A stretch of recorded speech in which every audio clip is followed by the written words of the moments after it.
आज अपना अफोरिज्म है 189। भीतर निवास करो, बाहरी घटनाओं से विचलित न हो। अब लाइन तो ये एक ही है और एक बड़ी भारी लाइन है ये, यूं तो इसका वास्तव में क्या अर्थ हो सकता है, क्या कहें इसके विषय में Ravikant ji. Live within, be not shaken by outward happenings, outer happening से शेकन मत हो। अपनी आत्मा की आवाज सुने, हम आत्मा में स्थित हों और बाहर जो भी हल्ला गुल्ला शोर है या बाहर की जो बातें हैं वो ना सुने। मेन तो ये है, और श्री अरविंद और श्री माँ का सारा योग ही है कि बी इंट्रोवर्ट। बहुत ज्यादा जोर माने और श्री अरविंद ने अंतर्मुखी होने पर दिया है। लिव विद इन, यही है कि आत्मा की आवाज का अनुसरण करो। मेन तो यही है। आप पर लाएं कैसे इस चीज को, किसी के हाथ में हो तो कोई शेकन कौन होना चाहता है, ऊपर नीचे होना कौन चाहता है, कौन इनसिंसियर होना चाहता है, कौन वो दूसरी चीजें चाहता है, कोई भी वो वाली चीजें तो चाहता नहीं। इसलिए समस्या तो ये आ जाती है कि ये क्या, कैसे और इसका अर्थ क्या है। Be not shaken by outward happenings. बच्चे को कह रहे यार खिलौना टूट गया, टूट गया, क्यों रो रहा है उसके लिए, और उसके लिए वो कीमती है, आपके लिए कोई दूसरी चीज कीमती है। आप कह रहे हो पत्नी है, बच्चे हैं, ओहो, फिर बाद में किसी की मान प्रतिष्ठा है, किसी का फिर बाद में कोई आदर्श है। दूसरे के लिए वो चीज मैटर नहीं करती, आपके लिए मैटर करती है। दूसरा कह रहा है यार क्या फर्क पड़ता है, इससे छोड़ दे। अरे तेरे नहीं फर्क पड़ता, मेरे को ये चीज से फर्क पड़ता है। मैंने अगर शेयर मार्केट में इन्वेस्ट नहीं कर रखा और वो क्रैश हो जाता है, मेरे को क्या फर्क पड़ता है। आप यदि किसी ने इन्वेस्ट कर रखा हो, आपने नहीं कर रखा हो उन पर्टिकुलर शेयर्स के अंदर, तो आप क्या कहेंगे यार, ठीक है, आप उसको दिलासा भी देते हैं, सारी चीज है, आप मूव नहीं होते। जैसे कुछ वीडियोस निकल के आ रहे हैं हॉस्पिटल के अंदर के, वहां पे कि वो डॉक्टर है या नर्स है, उस अभी तो वहां कंटिन्यूअस जो है, जो ट्रेजेडीज आ रही हैं, किस किस तरीके के केसेस आ रहे हैं भी, जहां बमबारी हो रही है वहां क्या होगा। और अचानक उनको पता चला ये आपका बच्चा या ये वाला है। देखो कुछ वीडियो जिस तरीके के आ रहे हैं कि उनको, डॉक्टर को ये अचानक ये पता चला कि यार तेरा ही लड़का है, तेरा ही भाई है, तेरी बेटी है। देखो आप, नहीं इतनी देर वो विचलित था, उन सारे सीन्स से ये बात नहीं है वो विचलित नहीं था, पर फिर भी कहीं ना कहीं उसने अपने आप को कंपोज कर रखा था, उसने अपने आप को एक कोई जिसको हम कह रहे भी बांध के रख रखा था। और जैसे ही वो नजर आता है, देखिए आप, इसलिए अलग अलग स्तर की है। मेरे पास कुल के अंदर जितनी पूंजी है, अभी किसी के बेचारे के सारे दिन के अंदर कमाई मान लो 500 का नोट है, उसके अंदर से अगर 100 रुपए गिर जाता है, वो तो कह रहा है आज सारा बजट ऊपर नीचे हो गया मेरा, तो आज तो सब ऊपर नीचे हो गया। वो तो हैंड टू माउथ है, वो जो जितना कमा के लेके जाएगा उसके अंदर से अगर 2 रोटी भी गिर जाती है आज, तो उसका सारा राशन पानी ऊपर नीचे हो गया। तो ये भीतर निवास करो, हम आत्मा में निवास करें, तो क्या उससे व्यक्ति विचलित नहीं होता क्या। अगर उदाहरण हम देखें, भगवान कृष्ण है, वो भी अपनी प्रतिज्ञा तोड़ के चक्र ले, मतलब वो पहिया लेके भाग पड़े। या फिर कौन सी चीज विचलन कहते हैं, कौन सी, और इसको क्या ये मान बैठे हैं कि व्यक्ति पत्थर हो गया। जनरली इसका अर्थ ये लगाया जाता है कि वो भावना शून्य हो गया, कि वो विचलित नहीं होता। तो न तो आप प्रसन्न हो सकते, और यदि आप प्रसन्न हो रहे हो कोई चीज के प्रति, तो इसका मतलब आप उसका दूसरा भाव भी अपना सकते हो। यदि कोई चीज आपको प्रसन्न कर सकती है तो कोई चीज ऐसी है जो आपको उसके विपरीत भाव के अंदर लेके जा सकती है। तो क्या व्यक्ति अप्रिसिएट नहीं कर सकता? वो कैसे भाव में चला जाएगा? जैसे समता, समता के विषय में जनरली ये है कि वो व्यक्ति पत्थर हो गया, भाव शून्य हो गया। यार समत्व है तेरे तो समत्व का मतलब ये है कि उसको न तो खाने में रस लेना चाहिए। अब तेरे लिए तो सारी चीजें एकदम एक जैसी ही हैं। यदि आप ये कह दिया जाए कि ये रस से ऊपर उठ गया, तो हमारे अंदर कोई प्रवृत्ति ऐसी है, यार सबसे पहले नीम की गोली खिलाओ इसको, या कोई कड़वी चीज खिलाओ। अरे भाई ये क्या बात हुई? वो उससे ऊपर है, इसका ट्रांसलेशन ये कैसे हो गया कि वो इससे आपके दुख दर्द से ऊपर है? तो चलो इसको अपन फिर बाद में इसके शरीर के अंदर क्यों गोदना शुरू करें, इसके खून निकालें। कई लोग ये कह रहे भी माँ तो जगदम्बा है, दर्शन के लिए बैठी है, कोई स्क्रैच करके भी देख रहा है, इनको तो दर्द नहीं होना चाहिए। अब ये तो हमारा ट्रांसलेशन है, हमारी ईगोइस्टिक चेतना के अंदर इस तरीके के ट्रांसलेशंस आते हैं। तो विचलित न हो भाई, ये क्या फंडामेंटली पॉसिबल है? पहली बात तो ये, और है तो वो भाव प्रैक्टिकल के अंदर कैसा दिखता होगा, ये थोड़ा सा साइकोलॉजिकल इंट्रोस्पेक्शन करने की आवश्यकता है कि हम चीजों के प्रति रिएक्शंस किस तरीके से देते होंगे। विचलन उसी चीज का है। नहीं तो आपके यहाँ कोई भी घटना घट रही हो, या पता नहीं क्या क्या घटनाएं घट रही हैं, हम न्यूज में देखते हैं, ठीक है, हमारी संवेदनाएं किसी के लिए हो सकती है, बाकी विचलित कितने हैं वो देख लो, कैसी कैसी घटनाएं। और वहीं कहीं आपसे संबंधित कोई थोड़ी सी भी चीज होगी, उसके अंदर फिर बाद में हमारे जो भाव हैं उसके प्रति नेगेटिव है या पॉजिटिव है, उसमें इलेटेड होने के हैं, डिप्रेशन में आ जाने के हैं, वो फिर बाद में उसमें शामिल हो जाते हैं। तो इसलिए ये, इसका अर्थ क्या है? मैं तो खाली ये कह रहा हूं कि भीतर निवास करो का ये अर्थ बिल्कुल नहीं हो सकता कि हम पत्थर बन गए, भाव शून्य बन गए, और हम एक भाव के प्रति कि ये हम इसको अडोर न करते हो एक भाव को, ये बहुत अच्छा है। और किसी एक कृत्य को देख के आनंद में, जैसे माँ के बच्चे की सिंप्लिसिटी देख के कई बार मेरे आंखों में से आंसू आ जाते हैं, तो क्या वो भीतर निवास नहीं कर रही थी? बाहरी घटनाओं से विचलित न हो विचलित दोनों ही तरीके से, बहुत इलेटेड हो गए तो भी विचलित ही हो आप एक तरीके से, कि वो मेरे लिए कोई ऐसी चीज, कोई कार लेके आ गया गिफ्ट में और बहुत खुश हो गया, ये भी विचलन ही है। आपका जो एक काम एंड कंपोजर है, उसे आप ऊपर नीचे हो रहे हो। तो ये तो खैर एक सुनी सुनाई बात है भाई, इसमें ये तो सारों में ही कॉमन तरीके से है, आत्मा में भगवान के अंदर निवास करो तो आप विचलित नहीं होगे। इसके मैंने ये सारे प्रैक्टिकल स्वरूप बताए। इससे यदि साइकोलॉजी आप थोड़ा सा इससे तार जोड़ेंगे तो कई चीजें और समझ में आएंगी।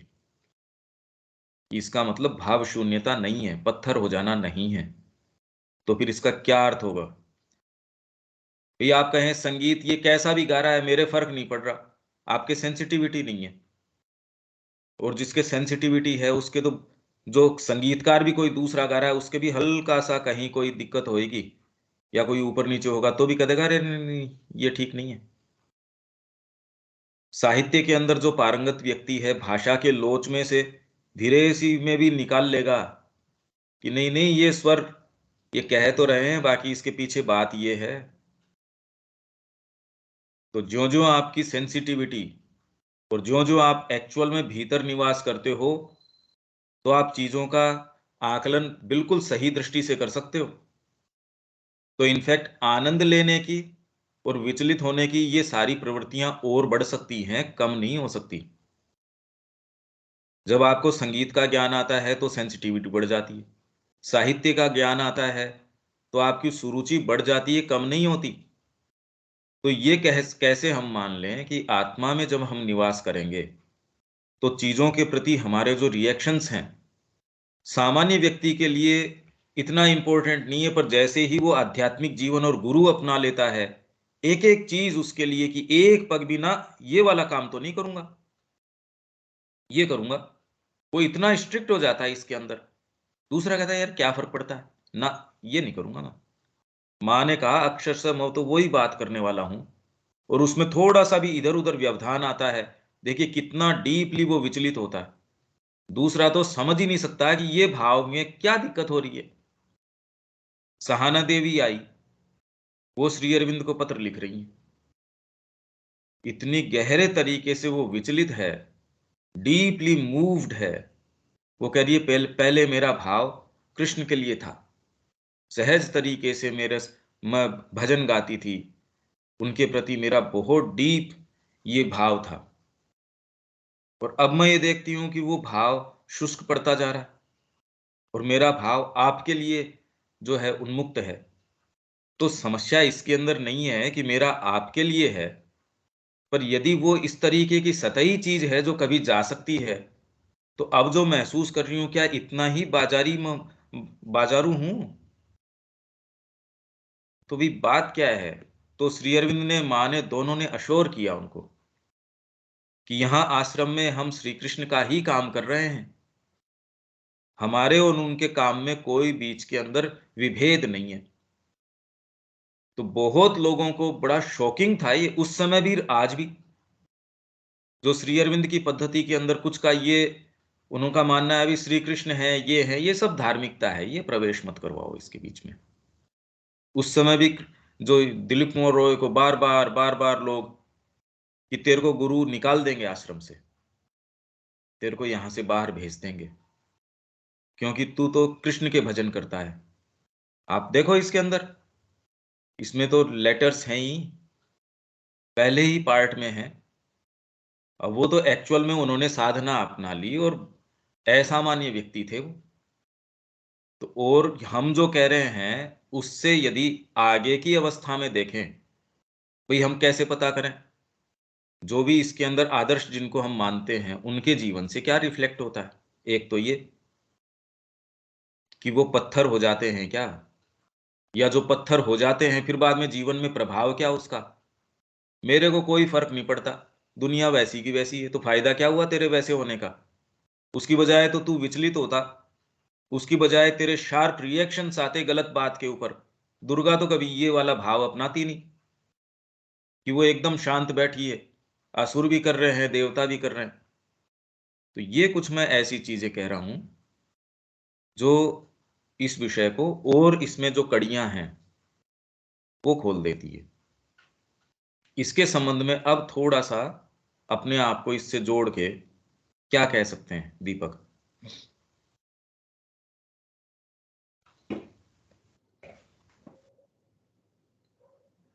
नहीं, ये पत्थर वाला तो बिल्कुल वो बात अब हाँ, वो जो पत्थर वाली बात तो इम्पॉसिबल है, वो तो बात है ही नहीं, वो तो वैसे भी मतलब ऑब्वियस ही है।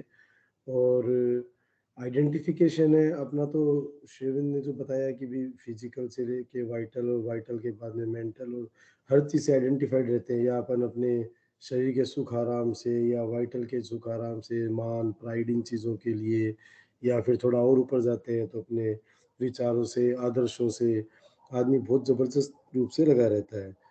तो और एक बार इनिशियल लेवल पे ये इसका गाइडिंग फैक्टर भी है, मोटिवेशनल फैक्टर भी है। जो अपन बात करते हैं ईगो इज द हेल्पर या desire is the helper, and it becomes bar. तो इन चीज़ों का शुरुआत में उपयोग रहती है, लेकिन उसी को एक मान बैठते हैं, और वो एक मूवमेंट ऐसा है कि वो सब लोग उसको मान ही बैठते हैं। वो छूटना उस तरह से आसान नहीं होता। कई बार मैं जैसे बिजनेस में देखते हैं, लोग छोटे छोटे प्रॉफिट्स के लिए बेईमानी कर लेते हैं, चीज़ों को बदमाशी कर लेते हैं। थोड़े लोग होते हैं वो अपने उसूलों पे है तो वो उस पे चिपके रहते हैं, तो एक वो ग्रेडेशन है। मतलब एसेंशन जितना फास्ट, ये एसेंशन की बात है, सारी चीज उस एसेंट की बात ही है। अल्टीमेटली योग तो उस एसेंट की बात ही करते हैं अपन। तो it is not nothing to do with पत्थर बन जाना या उसको उस लेवल पे हो, तो किसी भी लेवल पे मेरे को लगता नहीं कोई मान रहा होगा उस चीज को। बाकी कोई अपना दायरा, अपनी निजता का, जिससे अपन अपने आप को आइडेंटिफाई करते हैं। अब एक मैं मेरे खुद के शरीर से अपने आप को आइडेंटिफाई करता हूँ, या फिर थोड़ा सा आदमी इवोल्व होता है तो अपने परिवार से अपने को आइडेंटिफाई करता है, फिर अपने समाज से करता है, फिर अपने देश से आइडेंटिफाई करता है। इसी तरीके से हर एक आइडेंटिफिकेशन और उससे जो अटैचमेंट है, वो चीज़ है, वो सारी चीज़ें माँ के चरणों में समर्पित हो और उसी एक एंगल से, उसी एक ग्लास से, उसी एक नज़रिए से चीज़ों को देखे। अब ये माइंड का जोर लगा के तो हो नहीं सकता। दिमाग से सोचना चालू कर दे कि भई सब जगह माँ है और मैं देखूँ कि खिड़की में माँ दिख रही है कि नहीं दिख रही है, पत्थर में दिख रही है कि नहीं, वो तो होना नहीं है। तो अ, अब ये डीप डाउन चीज़ें हैं और उन चीज़ों का अपने इस करंट बॉडी में रिफ्लेक्शन है और उन चीज़ों का क्या रिफ्लेक्शन है और किस तरीके से है उसका तो कहना मुश्किल है। अब हम कोई काम कर रहे हैं, इस जीवन में मान लो मेरे को एक एडवर्टाइज़मेंट और प्रिंटिंग का काम दिया और एक ये पर्टिकुलर फैमिली दी और वो काम मैं इसमें सीख रहा हूँ, इसमें आगे जो भी सीख रहा है, मतलब आत्मा साइकिक बीइंग है, कोई न कोई लेवल पे, कोई एक स्पार्क में कोई न कोई ग्रोथ, कोई न कोई चीज़ तो डेफ़िनेटली सीख ही रहा होगा। ऐसा तो नहीं है कि अगले जन्म में मेरे को कुछ और बना दिया, तो ये तो मेरा अब प्रिंटिंग सीख रहा हूँ या कंप्यूटर सीख रहे हैं, तो क्या काम आएगा अगले जन्म में? हो सकता है कोई भिखारी बना दे या कुछ और बना दे, तो ये चीज़ काम नहीं आएगी। कुछ न कुछ तो एसेंशन हो ही रहा होगा, कहीं न कहीं कोई चीज़ तो चल ही रही है। अब वो उस अपन बाहर अपने आप को अटैच कर रहे हैं, उसकी बजाय जो जितना ज़्यादा हो सके अपना आइडेंटिफ़िकेशन अपने हाईएस्ट ऑफ आवर कॉन्शियसनेस जो अपनी अवेलेबल उसके साथ करने का प्रयास ही कर सकते हैं। अब वो कितना होता है, कैसे होता है, दिमाग का ज़ोर लगा करके और अपन अपना प्रेशर करके अपन उसको सोचे कि हो जाएगा, वो तो संभव नहीं है, वो तो पॉसिबल नहीं है।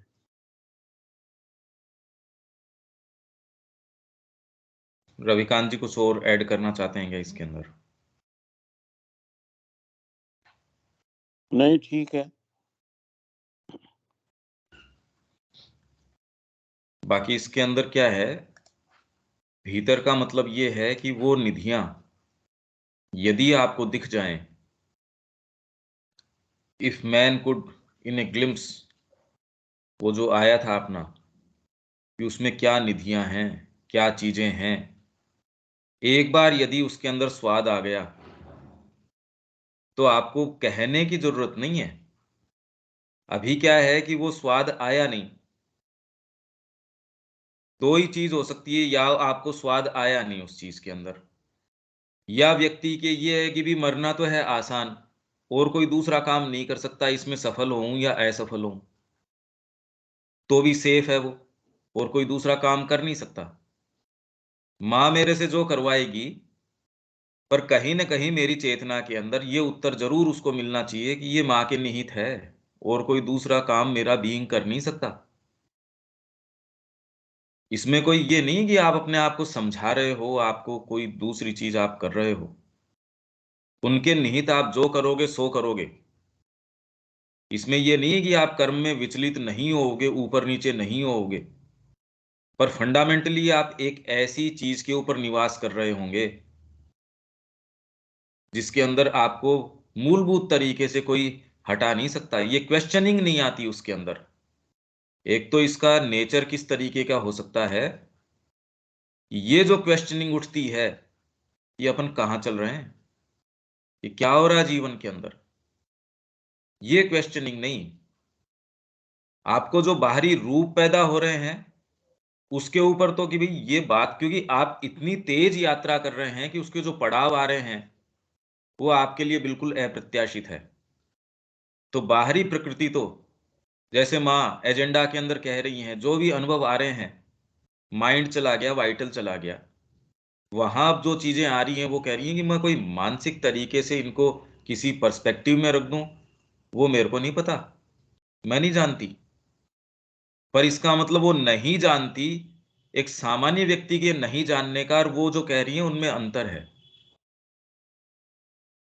वो दूसरे जगह की बात है। तो जैसे भीतर निवास करो, वो व्यक्ति फंडामेंटली भीतर निवास कर सकता है और हो सकता है बाहरी चीजों से विचलित इन दी सेंस कि उसको नहीं पता ये क्या है, उसको कहां किस तरीके से रखना चाहिए। तो आपका फंडामेंटल एक शिफ्ट इस तरीके से आ जाता है कि आप वहां निवास करना शुरू कर देते हो।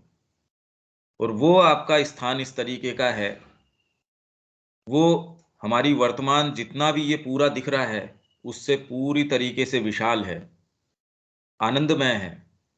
मतलब उसमें वास्तव में पूर्णता है। जो हमने पढ़ा था, कृष्ण प्रेम ने कहा कि वो कोई शून्यम कैसे कह देते हैं लोग, और श्री अरविंद का भी मैंने आपको लेटर्स के अंदर से ये पढ़ाया था कि वो एक्चुअल में पूर्णम है।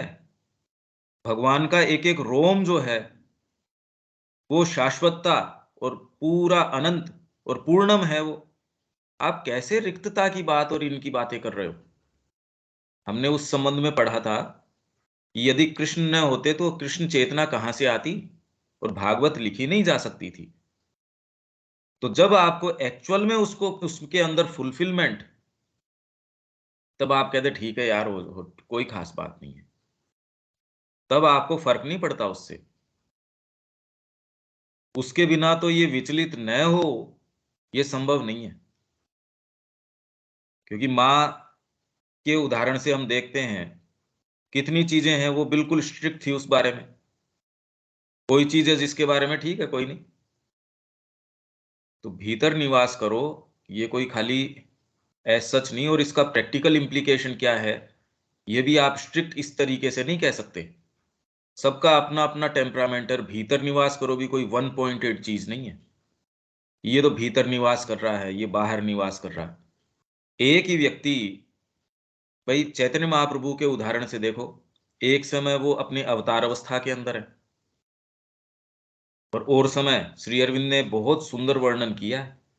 और दूसरे समय जो बिल्कुल वैष्णव भाव में है, तो बिल्कुल उस तरीके से है। और जब अवतार के उसके अंदर भाव के अंदर आविष्ट हो जाते हैं, तो माँ से भी कह रहे हैं चल प्रणाम कर, तू ये वैष्णवों से द्रोह करती है, गलत बात है ये। उनको डांट रहे हैं कि तेरे को अपराध लगेगा इस चीज का, और वो भी प्रणाम कर रही हैं, पर अपने जब उस भाव में है। पर यह है कि फंडामेंटली आपका ये शिफ्ट हो जाए, तो धीरे धीरे धीरे धीरे और जो कड़ियां हैं, तो उसका यही है कि जैसे हम ये पढ़ रहे हैं, देखिए आपकी सुरुचि में कैसे शिफ्ट आता है। जब आप धीरे धीरे मानसिक स्तर के ऊपर भी थोड़ा ऊपर जाते हैं, तो और दूसरी चीजों के अंदर रुचि कम होती जाती है, और इसके अंदर रुचि आपकी बढ़ती जाती है। इसीलिए कल्टीवेशन, साहित्य है, कला है, संगीत है, यह आपका अपनी लोअर जो प्री ऑक्यूपेशंस हैं उनसे थोड़ा थोड़ा थोड़ा थोड़ा आपको उससे रोक के आप में मनुष्यत्व वैसे ही आ जाता है। तो यदि आप में वो कल्टीवेशन है, तो आप पाएंगे एक सीमा से ज्यादा गड़बड़ काम कि नहीं, ये हिंसा में प्रवृत्त मैं नहीं हो सकता, मैंने वादा किया झूठ नहीं बोल सकता मैं। यहां तो हम बात तो करते हैं भीतर निवास करो, और माँ से भी वादा कर रखा है हमने, पता नहीं क्या क्या वादे कर रखे हैं। हम झांकने की कोशिश नहीं करते, जो भाग चिल्लाता है उसके मुंह में कपड़ा ठूसते हैं। मतलब हम जिन चीजों को करते हैं वो देखो आप, ये कुछ इसके प्रैक्टिकल चीजें हैं कि भीतर निवास करो, अदरवाइज तो इसका कोई अर्थ नहीं निकलता। और ये कोई ऐसी सिंपलटन चीज भी नहीं है कि बस भीतर हो गया तो वो भीतर ही हो गया, बाहर हो गया तो बाहर ही हो गया। और भीतर है का मतलब वो बाहरी चीजों का निर्माण नहीं कर सकता। और यदि कर सकता है, भीतर है, तो आपको डांट नहीं सकता, क्रोध नहीं कर सकता, या कोई चीज ऐसी हो विचलित नहीं हो सकता। ओरोविल के अंदर पेड़ के ऊपर कोई कुल्हाड़ी मार के आ गया, माँ इतनी सेंसिटिव हैं, वो उनको आके शिकायत कर रहा जी मेरे तो ये देखो। तो अब माँ इतनी सेंसिटिव हैं तो विचलन का भी उनका जो दायरा है वो बढ़ जाता है भाई। सेंसिटिविटी के कारण आपका दायरा बहुत ज्यादा बढ़ जाता है। आपके रेस्पॉन्सेज अब जो हैं, पर अब रेस्पॉन्स आपका कौन से स्तर से आ रहे हैं, मैं से संबंधित रेस्पॉन्स आ रहे हैं, या आप जिस उद्देश्य को बिलोंग करते हैं माँ के रेस्पॉन्स आ रहे हैं, तो क्या दिक्कत है? माँ के डेलीगेट के रूप में जा रहे हो, कोई आपके पैसे हैं वो वापस नहीं दे रहा है, या माँ का कोई काम है उसको अटका के बैठा है, आप उसको पूरा सख्ती से उसको कहते हैं नहीं भैया ये नहीं चलेगा, नहीं तो इसके दुष्परिणाम हैं। उस समय ये थोड़ी है कि मैं मेरे को काम रखना चाहिए, इस तरीके से रखना चाहिए, और इससे इस तरीके से बात करनी चाहिए। तो जैसे ही हृदय मूव होता है आपका, देखिए कितना उसके अंदर जोश आ जाता है। तो आप कहते विचलित नहीं होना चाहिए, बिल्कुल काम एंड कंपोज्ड होना चाहिए। ये हमको समझना पड़ेगा कि ये जो भी क्रिया है वो किसके निहित है। अब उसके जो रिएक्शंस हैं, तौर तरीके हैं, वो आपकी प्रकृति में जो जिस तरीके से होगा वो होगा, इसका बाहरी प्रमाण नहीं हो सकता। हाँ, गीता कहती है कि समता है वो योगी का बाहरी प्रमाण है, पर समत्वम योग उच्यते, उसके अंदर श्री अरविंद की कमेंट्री देखो। समत्व का मतलब ये नहीं मेरे को फर्क नहीं पड़ रहा, मेरे फर्क पड़ने नहीं पड़ने का दायरा बहुत ज्यादा बड़ा हो जाता है, पर उसको मैं बार बार रेफर करता हूं मेरे बीइंग का जो डीपेस्ट पार्ट है उससे, और उसके प्रति मेरे को प्रतिक्रिया क्रिया क्या देनी है वो भी उसके रेफरेंस से आती है। तो अदरवाइज तो बाय डेफिनेशन ही कोई मतलब नहीं है इसका कि मेरे को फर्क नहीं पड़ रहा, मैं समत्व में हूं। ये कौन सा समत्व हुआ? आपके सामने कोई ऐसी घटना घट रही है कि मैं समत्व में हूं, भगवान प्रैक्टिस नहीं करते इस समत्व को। तो बाहरी घटनाओं से विचलित न हो का मतलब ये है कि आप एक ऐसे स्थान पे निवास कर रहे हैं और आपके जो प्रतिक्रियाएं हैं, कार्य का उत्प्रेरण है, भावनाओं का, सारी चीजों का एक ऐसे स्थान से हो रहा है जो आपके बीइंग के सतही भाग पे नहीं है। और डीपर भाग से कोई रिएक्शंस आ रहे हैं वो इससे ज्यादा पावरफुल हो सकते हैं। इसलिए जो क्रांतियां हृदय के द्वारा आती हैं वो कितनी पावरफुल हैं। आपका हृदय या आपकी जो अंतरात्मा जब रोती है, जब वो डिस्गस्टेड महसूस करती है अपने जीवन से, तो वो कितना एक साथ सारे पटल को इधर उधर कर देती है। और यूं आप चाहे बाहरी आपके भान है, मेरे इनसिंसियरिटी है, मेरे ये, वो कितना कदम चलाती है, वो एक भाव आपके आता है, अंतरात्मा आपकी एक बार आके कहती है ना, मैं डिससेटिस्फाइड हूं इससे, या फिर ये ही एक चीज मेरे को करनी है। देखो आप कैसे एकदम चेंज कर देती है। तो उसमें पावर है, तो उसके अंदर रिएक्ट करने की भी ज्यादा पावर है, उसके अंदर परिपूर्णता की भी पूरी पावर है। तो इसलिए बाहरी घटनाओं से फिर आप घटनाएं नहीं देखते ना। रवि, आपके लिए वो घटना थोड़ी है। आप सारी चीजों को रेफर किस तरीके से करेंगे, वो घटना थोड़ी है अपने आप में। फिर आप उसको रेफर करेंगे भी इसके पीछे लेयर्स क्या हैं, कौन सी बात से आई। आपके लिए पढ़ाना पढ़ाना ही नहीं रह जाता। आपके लिए फिर बाद में आपका कोई भी काम है वो खाली काम नहीं रह जाता। अगर माँ के निहित बिजनेस कर रहे हैं उसके अंदर नहीं, फिर नेग्लिजेंस नहीं आ सकती। उसके अंदर फिर ये नहीं हो सकता है कि ये हो रहा है सो हो रहा है। तो आप तुरंत देख सकते हो कि मैं ये कर किसके लिए रहा हूं। यदि मैं माँ के लिए ये करता, इसमें तो नेग्लिजेंस नहीं आ सकती थी। तो वो घटना थोड़ी रह गई, आपका व्यापार व्यापार थोड़ी रह गया, वो तो साधना हो गई। तो बाहरी भीतरी नहीं रहता। जब तक ये बाहरी भीतरी है, तो ये बाहरी भीतरी का फिनोमिना भी, और आप भीतर निवास करो का भी। तो जब आप भीतर निवास कर रहे हो, इसके बीच में कोई ऐसा सच खाई नहीं है, और आप रेफर उसी से करते हैं। सारे जीवन को आप इसी परिप्रेक्ष्य से देखते हैं। और इसका मतलब ये भी नहीं है कि एक के प्रति आपके अंदर एकदम डिस्गस्ट नहीं हो जाएगा, रे ये क्या है ये। पहले तो आप उसके साथ रह रहे थे, प्रेम से रह रहे थे।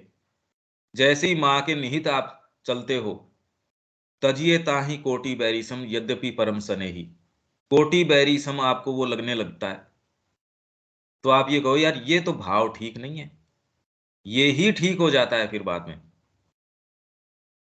तो उन्होंने देख लो ये बताया है किसने किन किन को त्याग दिया। बलि ने गुरु को त्याग दिया तुरंत ही। हट भैया, तू तेरी बात नहीं मान सकता मैं, नहीं तो गुरुद्रोही हो गया वो। का तेरे को शाप देता हूं, तू गुरुद्रोही है। आपकी नैतिकता तो ये कहेगी कुछ भी हो जाओ, गुरु का तो आपको संग रखना ही चाहिए। तो आपको ये कौन बताए कि अब कोड ऑफ कंडक्ट क्या होना चाहिए आपका? वो भीतर से आपको हमेशा ही बताता रहेगा ये है कोड ऑफ कंडक्ट। नहीं तो जितनी भी चीजें आज तक हमने ये पढ़ी हैं, जनरली तो आपका जो विरोधी है वही काम में लेता है इनको। जब जहां जो कन्वीनियंट होता है उसको बड़ा प्रेम से काम में ले लेता है। ये कुछ चीजें हम इसके विषय में कह सकते हैं। बाकी तो ये तो एक प्रैक्टिकल चीज है, कहने से नहीं हो सकती है। आगे चलें इसके अंदर, दीपक। हाँ।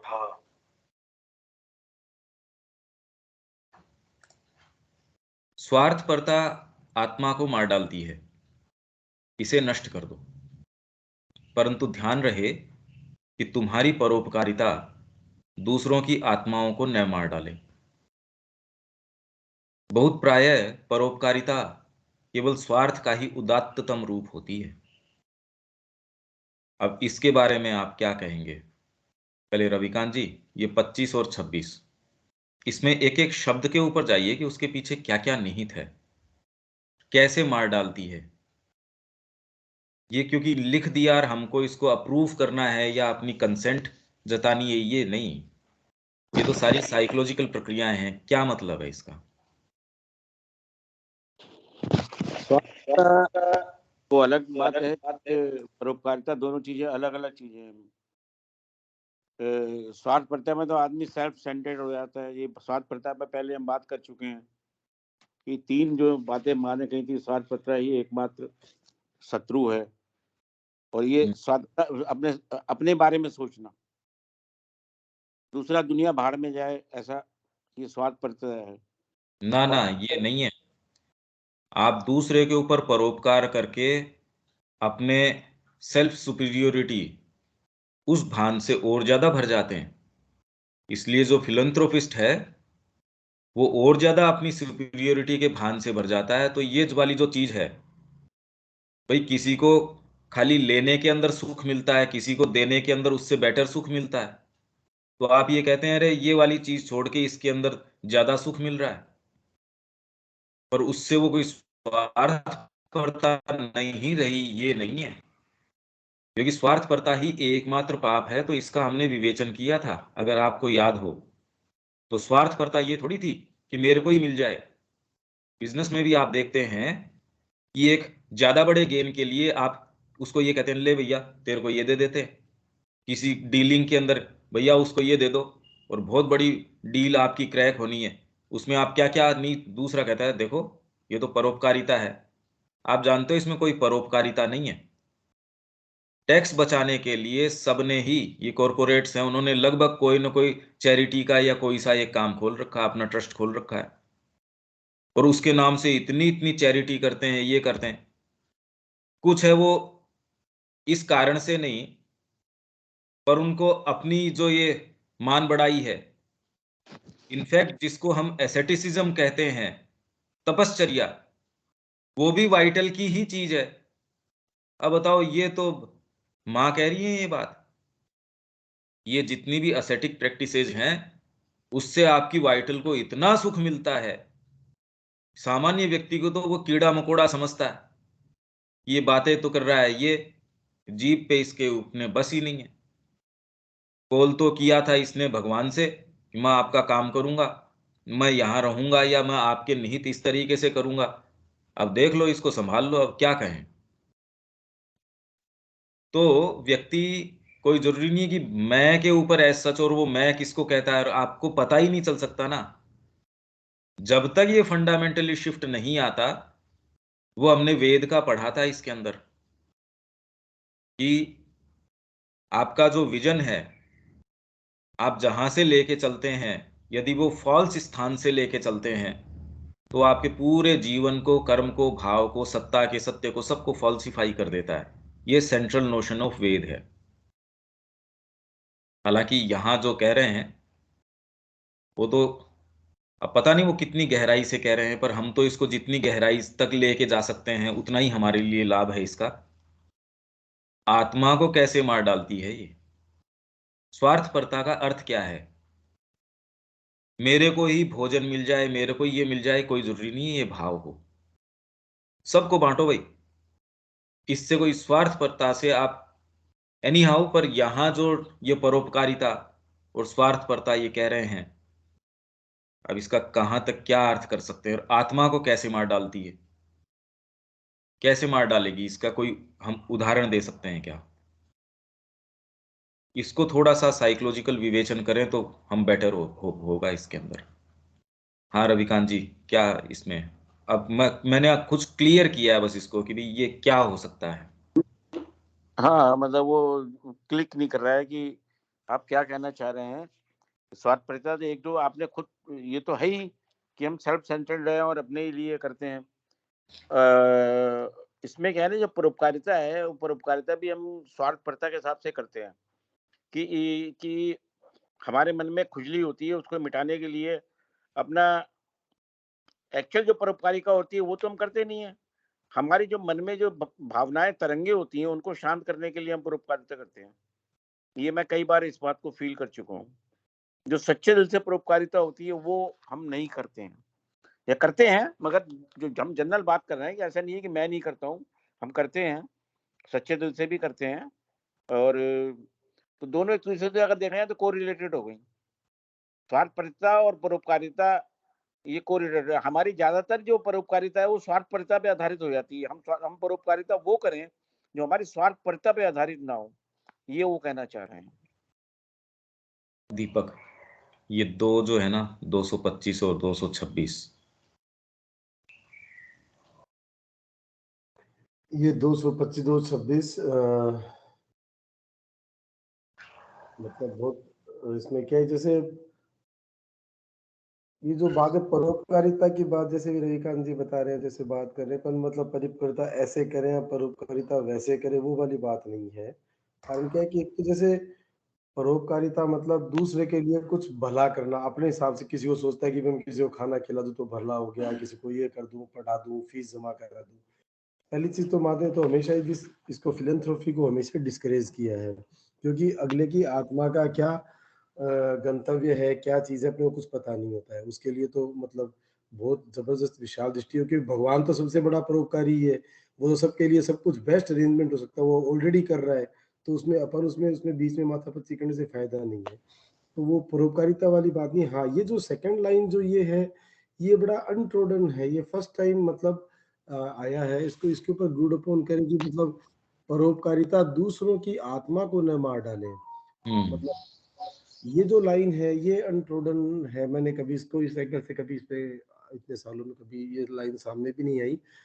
दूसरों की आत्मा को वैसे अगर अपन देखें कि भाई जो अपन ने ककून के अंदर वो होता है, रेशम का कीड़ा होता है, ये सब एग्जांपल अपन ने बहुत बार देखे हुए हैं कि वो बहुत तकलीफ में होता है और अपन ने उसको पहले काट दिया उसको आप रिलीज करने के लिए, तो कीड़ा बटरफ्लाई बन ही नहीं पाएगा।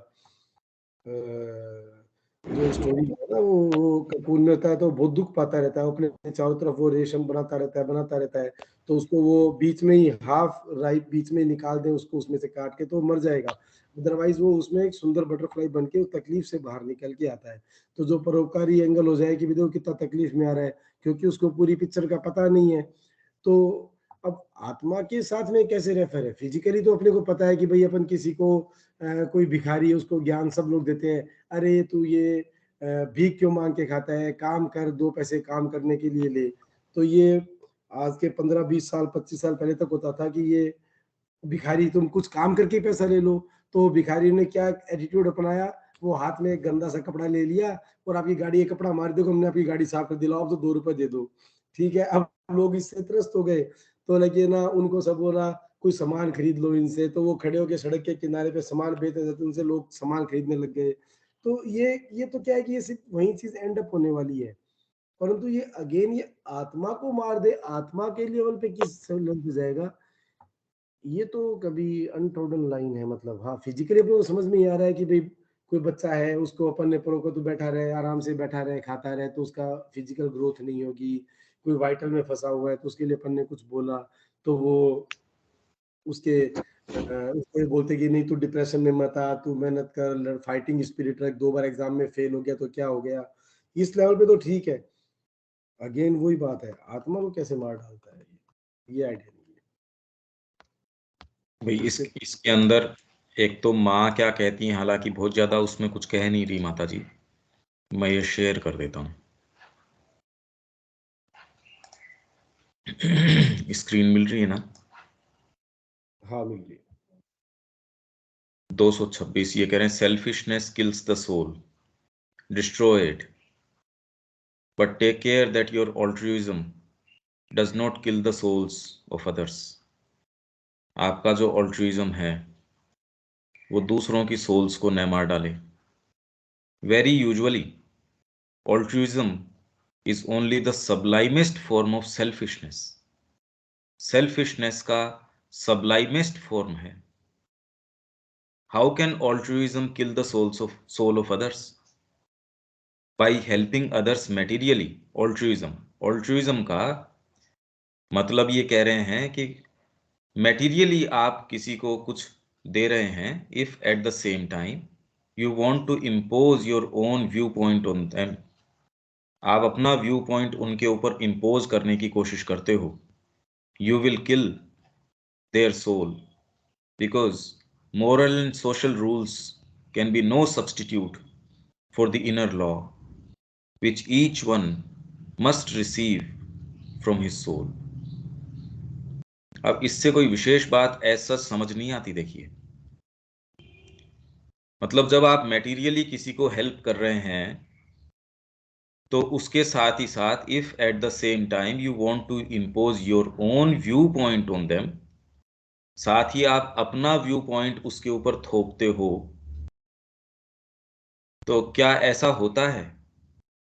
जी पहले तो ये, कोई मेरे से मेटीरियली कुछ हेल्प लेने आया, जी बर्तनों की आवश्यकता है, मेरे शादी के अंदर, बेटी की शादी के अंदर ये चीज की आवश्यकता है, आपके पास कोई भी साधन, किसी भी तरीके की सहायता कोई लेने आ सकता है.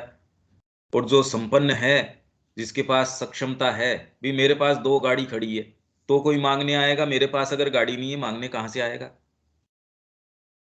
तो जो कोई मेटीरियली किसी को हेल्प करता है, उसी समय आप अपने व्यू पॉइंट को उसके ऊपर इम्पोज करते हो.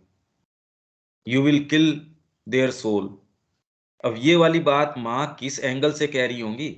आप जब मेटीरियली किसी को हेल्प करते हो तो अपना व्यू पॉइंट उसके ऊपर यदि आप इम्पोज करते हो तो आप उसकी सोल को मारते हो. Because moral and social rules can be no substitute for the inner law. आपके नैतिक या सामाजिक विधान ऐसा करना चाहिए, ऐसा नहीं करना चाहिए. लड़की की शादी इस तरीके से करनी चाहिए. समाज के अंदर देखो, गृहस्थ आश्रम सबसे ऊंचा धर्म है, या ये जो प्रचलित कितने कितने तरीके के नैतिक आपके नियम हैं, इसके प्रति तो ये वाला भाव अपनाना चाहिए. तो नैतिक आपके नियम हैं, सोशल आपके नियम हैं, वो आपका आंतरिक विधान है, उसका सब्स्टिट्यूट नहीं हो सकता. Which each one must receive from his soul. और उसका आंतरिक विधान जो है वो तो उसको अपनी आत्मा से प्राप्त होगा. ये लो जी, इन्होंने तो इन 3 को एक के अंदर 25, 26, 27 इसका ये उत्तर दे दिया. आप क्या करें इस उत्तर का? क्या मतलब हुआ इस बात का? आप देख रहे हो इसके अंदर, और कई के अंदर वो टच ही नहीं कर रही कई चीजों को. अब इसका अगर आपको कुछ महसूस हुआ हो भी, इसका क्या कहना चाह रही है माता जी, इसमें क्या कह सकती है दीपक?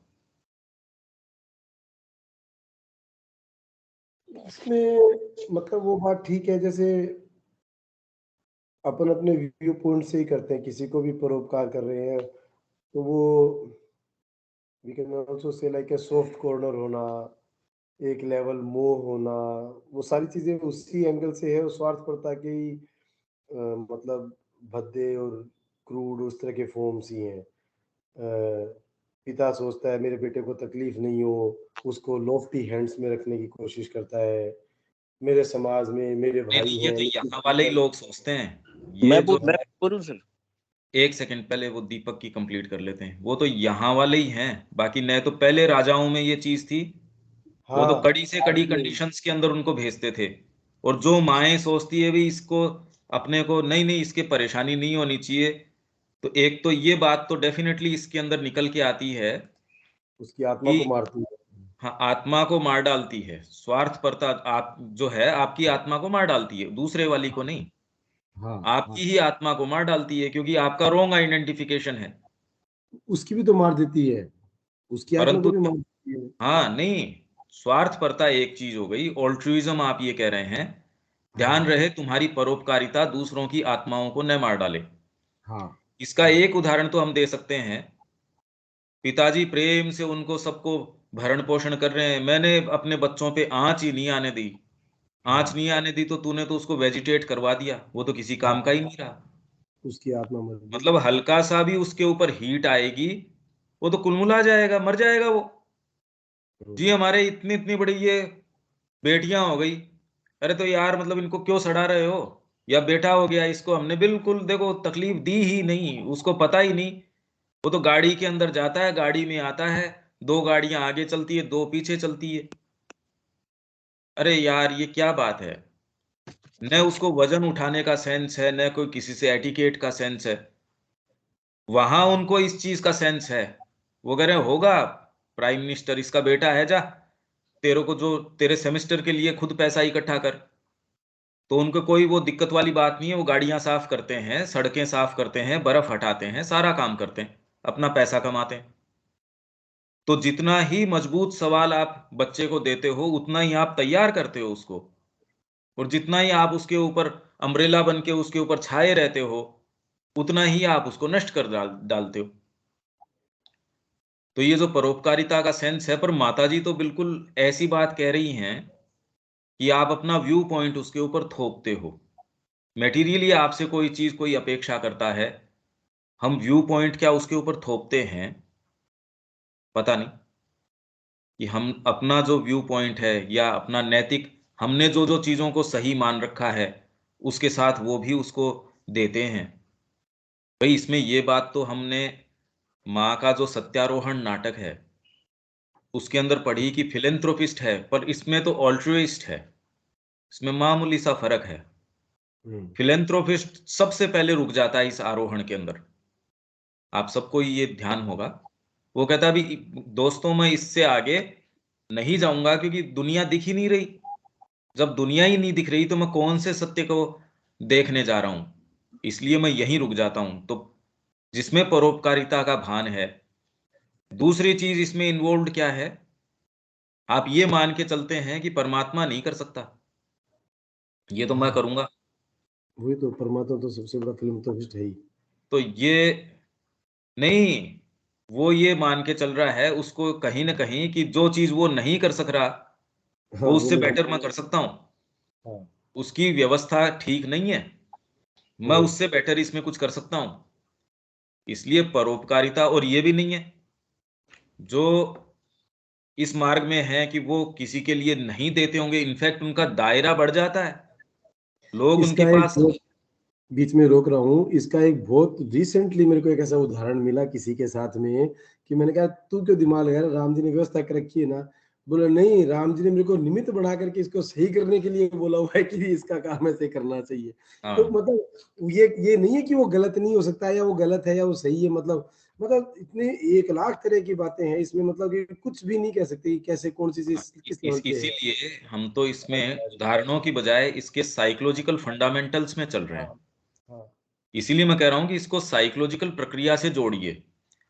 तो एक प्रक्रिया भी आपके साइकोलॉजी से जुड़ के जैसे ही आप इसके साथ जुड़ जाते हैं, आपको वो सारे उदाहरण अपने यथाई स्थान, कोई जरूरी थोड़ी आप उसको रिफ्यूट करोगे या उसको आप कहोगे कि सही है, पर आपको बिल्कुल स्पष्ट दिखेगा। कई बार जब हम अपनी नौकरी के ऊपर कोई ऐसा कोई संबंध का कोई व्यक्ति है, यार मैं जानता हूं ये, मैं इसको पैसे दे रहा हूं और खाली परिवार के रिलेशन के कारण इसको मैं पैसे दे रहा हूं, आपने अपने जो ये एक श्रिंकिंग है कि मैं कैसे इसको मना करूं, इसके कारण आपने उसका सत्यानाश कर दिया।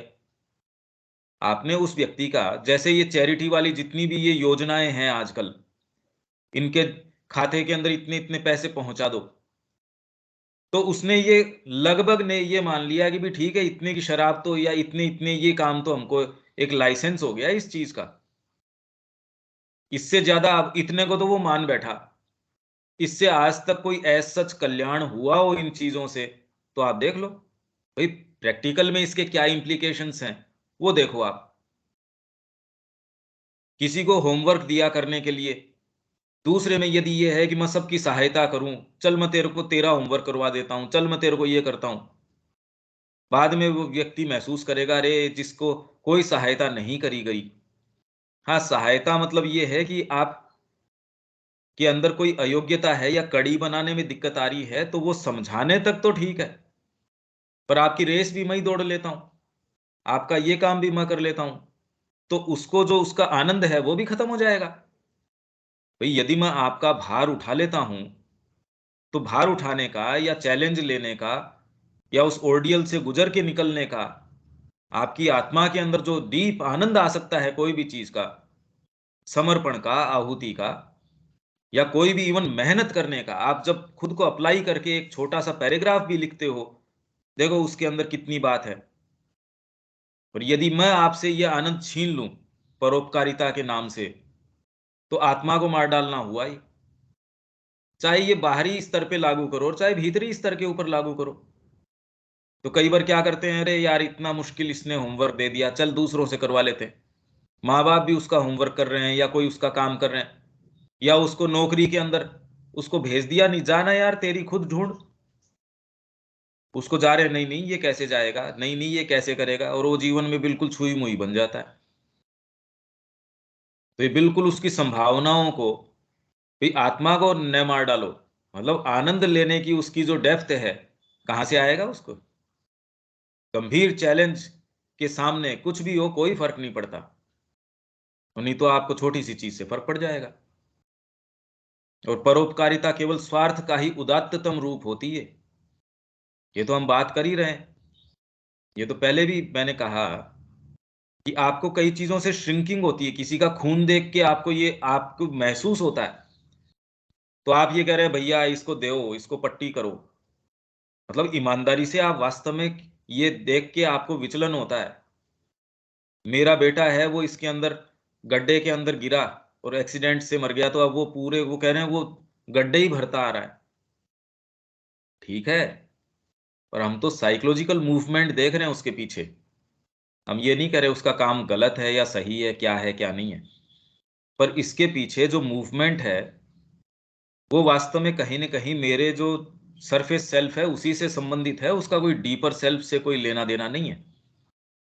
हाँ ये सारी फोर्सेस एक्टिव हैं, इसलिए आपका ये होना चाहिए नहीं होना चाहिए, अरे हम तो ये कह रहे हैं कि सुप्रीम परोपकारिता होनी चाहिए।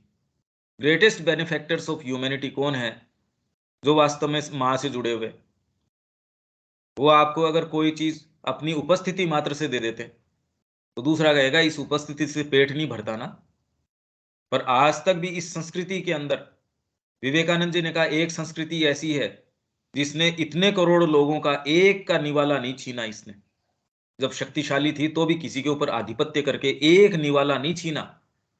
और एक छोटा सा देश ऐसा है जो कि पूरे विश्व में रक्तपात करता घूम रहा है और उसकी तृष्णाएं कभी शांत नहीं होती। तो ये दोनों उदाहरण देख लो। तो यदि हम ये कहें कि इससे उपस्थिति से, डीपर चेतना से, इससे पेट थोड़ी भरता है यार इन बातों से, अरे पेट भरता नहीं, इसने तो सारी संस्कृतियों का पेट भरा है। जैसे ही आप ये रुख अपना लेते हो तो वैसे निर्माण होने शुरू हो जाते हैं। ऐसे ऐसे निर्माण ये करके चले गए कि आज हम ये कल्पना नहीं कर पा रहे, मशीनों के होते हुए भी यार इन्होंने क्या किए होंगे। और हमारे अहंकार में ये ब्रीच नहीं होती कि अब तो हमारे पास मशीनें हैं, उनके पास तो नहीं थी, वो बेचारों ने देखो फिर भी कैसे कर लिया, इसलिए हमको और आश्चर्य होता है। मतलब ये भाव नहीं आता कि हमसे ज्यादा कल्चर्ड कल्टीवेटेड लोग थे और एडवांस्ड लोग थे। अगर वो पुष्पक विमान की इनकी बातें कर रहे हैं तो उनके कल्पनाएं नहीं थी वो, ये हम तो मानने ही तैयार नहीं है कि ऐसा कोई विमान रहा होगा, कथा कहानी थी। तो ये जो परोपकारिता है या जितने भी हैं, केवल स्वार्थ का ही उदात्ततम रूप होती है। इसके अंदर आप कुछ कहना चाह रहे थे रविकांत जी? हाँ, जो मैंने कहा वही मैं कहना शुरू में कहा था कि उसकी आत्मा को नहीं मार दें हम, मतलब उसकी जो प्रोग्रेस है वो हम किल नहीं करें, वही मैं कहना चाह रहा था। हाँ, पर जो प्रोग्रेस तो हमने ये मान रखी है ना, अरे ये तो हमारे बड़ा, देखो बहुत ऊंचा चला गया है, आश्रम में पढ़ा हुआ है, तुरंत देखो कितना ये सफल व्यक्ति है। तो जब तक हमारे मायने वो हैं तो ये सारे जो हम कहते हैं वो बातें तो वही गलत हो गई ना। जिन शब्दों से सेंटेंस बना है, यदि वो शब्दावली के अर्थ ही मैं गलत लगाऊं तो उस सेंटेंस से जो अर्थ निकलने वाला है वो सही कैसे निकल जाएगा? यही बात वेदों में होगी।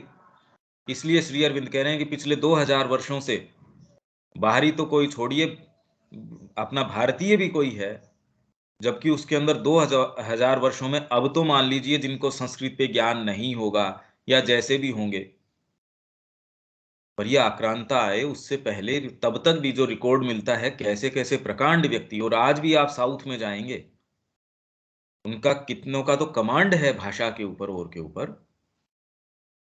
तो सोचिए, श्री अरविंद अगर ये कह रहे हैं, स्टेटमेंट दे रहे हैं, कितना भारी स्टेटमेंट है कि 2000 वर्षों से कोई समझा नहीं। तो हमारे जितने भी ये स्टेटमेंट्स हैं, वो शब्दावली, अगर उसके अंदर वो शब्द ही हमारे गड़बड़ हैं, तो उससे जो अर्थ निकलने वाला है वो पूरा सही अर्थ नहीं निकलेगा। हम कह रहे हैं उसकी प्रोग्रेस, और हमारे प्रोग्रेस के मायने क्या? जैसे लोग आते हैं कि भाई यहाँ रखिए, इससे इसके आत्मा की प्रोग्रेस होगी। मैंने कहा यदि आप अपने जीवन में ये सोचते तो आप भी ये कम से कम जीवन में आपके ये रिफ्लेक्ट करना चाहिए था। पर ये कहने के लिए बड़ा अच्छा है कि हम चाहते हैं बच्चा माँ का काम करे, और माँ का काम क्या करे? वो करे जो हमने सोच रखा है, वही काम है माँ का जो हम सोचते हैं। इसलिए ये डेफिनेशंस के अंदर ही ऊपर नीचे है, ये डेफिनेशंस ही हमारी सारी जो है ना गड़मड़ है। ये आप इसका चिंतन कीजिए, साहस और प्रेम ही एकमात्र अपरिहार्य गुण है। इसी से प्रेरित होके अपन ने जो साहस और प्रेम, विवेकानंद जी वाली पुस्तक जो है ना, उसके ऊपर ये टाइटल, यदि अन्य सभी गुण प्रभावहीन भी हो गए हों या सुप्त हो गए हों, तब भी ये दो गुण आत्मा को जीवित बचाए रखेंगे। इसके संबंध में माँ ने भी कोई टिप्पणी नहीं करी है, खाली डेफिनेशंस दे दी माता जी ने। आप ये देखेंगे तो इसके संबंध में माता जी डेफिनेशंस दे रही हैं, साहस मतलब ये, प्रेम मतलब ये, पर उससे अब इसको पूरी पिक्चर को जोड़ें कैसे? क्योंकि इसके अंदर वो सिंसियरिटी की बात नहीं कर रही, वो आपकी त्याग की, तपस्या की, इनकी किन्हीं की भी बात नहीं कर रही, फेथफुलनेस की बात नहीं कर रही। वो तो कह रही है साहस और प्रेम। ऐसी क्या बात है अभी इसमें? तो साहस के मायने क्या, और जीवन के अंदर उसको जब अप्लाई करते हैं तो साइकोलॉजिकली उसका मतलब क्या होता है, ये थोड़ा सा आप विवेचन कीजिए। और नास्तिकता, चर्चों की दुष्ट और पंथों की संकीर्णता के विरुद्ध, ये भी हमारा शायद कल हो जाएगा। और ये 242 जो है वो सबसे भारी इसके अंदर है, वो 242 और 43, क्योंकि ये तो मानसिक तरीके से हम समझ भी नहीं सकते इसको, कि तब सबसे अच्छा मार्गदर्शन करते हैं जब वे घोरतम रूप से प्रलोभन देते हैं।